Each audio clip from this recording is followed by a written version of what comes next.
Welcome back, guys.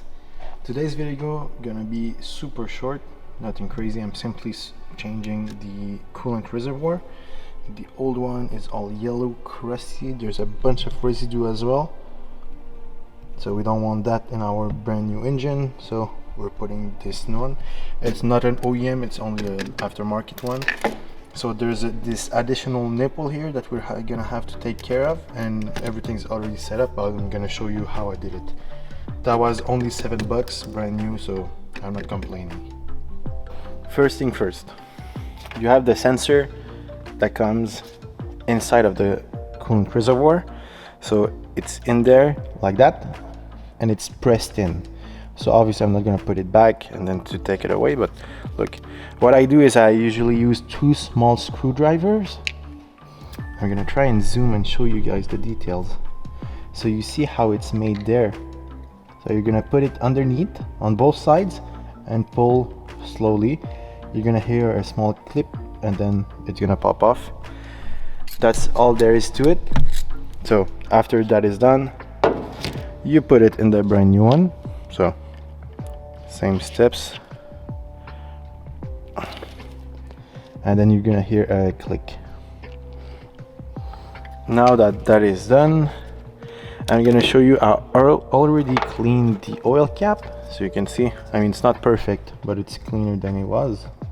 So what I did is I simply passed a cleaning brush, like a detailing brush on it, then I wiped it with some paint thinner so it would take the gunk out and the stains. But when you do that, the actual plastic becomes super faded, or has a faded look to it, and it becomes all white. So I wipe it down with some plastic renewal material. I'm not sure what it's called, to be honest. It's like a can, it's like foam, it's a bit oily, so it gives it back some life to it. So it's just perfect, honestly. So that goes on there.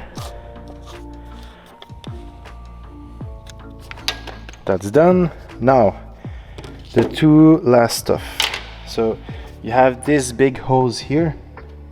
So it usually goes from that nipple here, and then the other end goes onto the nipple that is on the radiator.